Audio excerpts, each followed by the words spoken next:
Tout simplement parce que son fils avait été fait uriner sur elle. La femme découvrit qu'un fin duvet lui poussait dans le dos. 6 moustaches blanches jaillirent sur ses lèvres, et ses dents séduisèrent. En emmenant son fils au parc, elle remarqua qu'elle attirait particulièrement l'attention des chiens.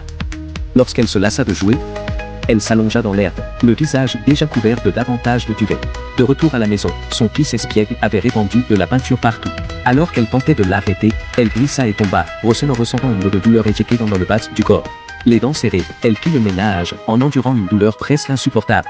En se regardant dans le miroir, elle vit qu'une grosse bosse s'était formée là, où les premiers poils d'étain étaient apparus. Elle stérilisa une aiguille à la flamme et perça la bosse, pour en extraire une touffe de poils. La femme découvrit aussi que son odorat était devenu extraordinairement affûté, capable de distinguer sans effort les épices dans les plats. Dès cette nuit-là, le son des aboiements de chiens résonnait sans cesse à sa porte. Déconcertée, elle sortit pour voir, découvrant alors une meute de chiens accroupis devant sa porte, comme s'il l'appelait. Le lendemain, alors qu'elle emmenait son fils manger, ses couverts se brisèrent soudainement. Elle se mit alors à manger avec les mains, cédant peu à peu à ses instincts. Penchée sur la table à ronger sa nourriture comme un chien. Les regards étranges de ceux qui l'entouraient la ramenèrent brusquement à la réalité.